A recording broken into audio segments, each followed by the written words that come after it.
Friends இங்கே பாருங்கள் கருவேப்பிலை தான் எடுத்து வச்சுருக்கேன். கருவேப்பிலை குழம்பு ரெடி பண்ண போகிறோம். இங்கே பாருங்கள் நல்லா வாஷ் பண்ணி எடுத்து வச்சுருக்கேன். அப்படியே கொஞ்சம் நேரம் ஒரு 2 நிமிஷம் கூட ஃபேன் காற்றுல இருந்ததால இந்த ஈரமெல்லாம் போயிடும். இங்கே பாருங்கள் காம்போடவே இருக்குது. காம்பை நீக்கிடலாம். சிக்குட் சேனலின் அன்பான வணக்கம் ஃப்ரெண்ட்ஸ். இங்கே பாருங்கள் கருவேப்பிலை குழம்பு தான் ரெடி பண்ணியிருக்கிறேன். ரொம்பவே நல்லாயிருக்கும் ஃப்ரெண்ட்ஸ். கருவேப்பிலை ரொம்ப உடம்புக்கு நல்லது. தலைமுடி உதிராமல் இருக்கிறதுக்கு கருவேப்பிலை குழம்பு பொடி இது மாதிரி ரெடி பண்ணி சாப்பிட்டா ரொம்ப நல்லது ஃப்ரெண்ட்ஸ். இங்கே பாருங்கள் சாதம் இட்லி தோசைக்கு கூட இந்த குழம்பு தொட்டு சாப்பிட்லாம், நல்லாயிருக்கும். வாங்க ஃப்ரெண்ட்ஸ் வீடியோக்குள்ளே போகலாம். ஃப்ரெண்ட்ஸ் இங்கே பாருங்கள் பாத்திரம் வச்சுருக்கேன். 2 டீஸ்பூன் தனியா, 3 வரமிளகாய், 2 டீஸ்பூன் கடலைப்பருப்பு, மிளகு 1 டீஸ்பூன், சின்ன ஸ்பூனால் சேர்த்துக்குங்க. வெந்தயம் ஒரு 4-5. கருவேப்பிலை குழம்புக்கு இந்த பொடி வந்து நல்லாயிருக்கும்.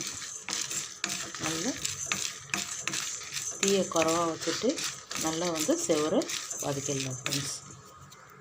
இங்கே பாருங்கள் நல்லா வறுபட்டுருக்கு. இப்போ ஒரு கைப்பிடி கருவேப்பிலையை நல்லா வதக்கி விட்டுங்க. இங்கே பாருங்கள் நல்லா வறுபட்டுடுது.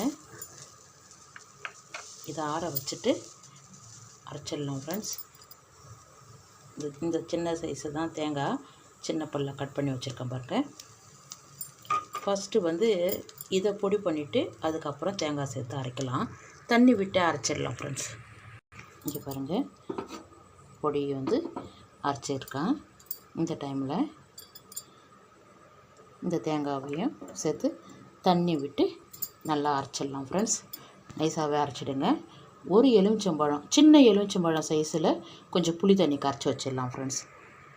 இங்கே பாருங்கள் கருவேப்பிலை தேங்காய் சேர்த்து பொடியெல்லாம் நம்ம வதக்கணும் இல்லையா, எல்லாமே தண்ணி விட்டு நல்லா அரைச்சிருக்கிறேன்.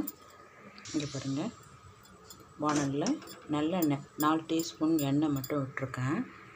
சின்ன சட்னி எடுக்கிற கரண்டியால் கூட எண்ணெய் எடுத்துக்கோங்க. கடுகு உளுத்தம் பருப்பு 1/4 டீஸ்பூன். இப்போது ஒரு 5-6 வெந்தயம். இங்கே பாருங்கள் பெருங்காயப்பொடி கொஞ்சம் கூடுதலாகவே சேர்த்துடுங்க. இங்கே பாருங்கள் கொஞ்சம் கருவேப்பிலை, நம்ம எடுத்து வச்சுருக்க புளி தண்ணி அப்படியே சேர்த்துடுங்க. நல்லா ஃபில்ட்ரு பண்ணிவிடுங்க. இங்கே பாருங்கள் 1/4 டீஸ்பூன் மஞ்சள் பொடி. இங்கே பாருங்கள் இந்த கருவேப்பிலை குழம்புக்கு தகுந்த உப்பு, தூள் உப்பு தான் சேர்த்துருக்கேன். நல்லா கலந்து விட்டுட்டு இந்த புளி தண்ணி சேர்த்துருக்கோம் இல்லையா, இந்த பச்சை வாசனை கொஞ்சம் போகட்டும். அதுக்கப்புறம் நம்ம அரைச்ச மசாலாவை சேர்த்துடலாம். ஒரு 5 நிமிஷம் நல்லா கொதிக்கட்டும். இங்கே பாருங்கள் நல்லா கொதிக்குது. இந்த டைமில் நம்ம அரைச்ச விழுதையை அப்படியே சேர்த்துருங்க.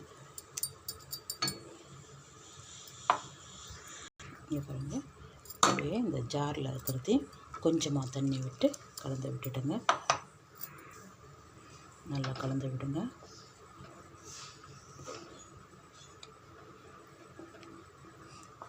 அப்படியே மூடி வச்சுடுங்க. இன்னும் ஒரு 5 நிமிஷம் கொதிக்கட்டும்.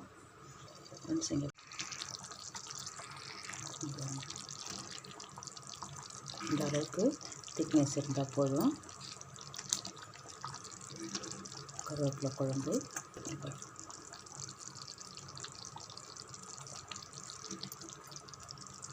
சூடான சாதத்துக்கு சேர்த்து சாப்பிடும்போது ரொம்ப நல்லாயிருக்கும் ஃப்ரெண்ட்ஸ். தோசை இட்லிக்கு வச்சுக்கலாம். கருவேப்பிலை வந்து ரொம்ப நல்லது. ஸ்டவ் ஆஃப் பண்ணிவிடுங்க. கருவேப்பிலை வந்து வேஸ்ட்டு பண்ணாமல் இது மாதிரி தண்ணியில் நல்லா அலசிட்டு காய வச்சுட்டு வறுத்து பொடி பண்ணி வச்சுக்கிட்டா நம்ம சாம்பார் எந்த குழம்பு ரெடி பண்ணாலும் 1 டீஸ்பூன் சேர்த்துக்கிட்டால் ரொம்ப மணமாக இருக்கும் குழம்பு. இங்கே பாருங்கள் ரொம்ப நல்லாயிருக்கும் ஃப்ரெண்ட்ஸ். வாங்க ஃப்ரெண்ட்ஸ் சாப்பிட போகலாம். இப்போ 2 டீஸ்பூன் எண்ணெய் நல்லெண்ணெய் கூட மேலே விட்டுட்டால் இன்னும் ரொம்ப நல்லாயிருக்கும். எண்ணெய் அதிகமாக வேண்டான்னா நிறுத்திக்கிங்க. நான் 1 டீஸ்பூன் மட்டும் விட்டுருக்கேன். அவ்வளோதான். ஃப்ரெண்ட்ஸ் இங்கே பாருங்கள் கருவேப்பிலை குழம்பு ரெடி பண்ணியிருக்கிறேன். ரொம்பவே நல்லாயிருக்கும் ஃப்ரெண்ட்ஸ். இந்த வீடியோ பிடிச்சிருந்தா லைக் பண்ணுங்கள், ஷேர் பண்ணுங்கள், கமெண்ட் பண்ணுங்கள், மறக்காம சேனல் சப்ஸ்கிரைப் பண்ணுங்கள். அப்படியே பக்கத்தில் இருக்கிற பெல் ஐகானை கிளிக் பண்ணுங்கள். Thank you friends.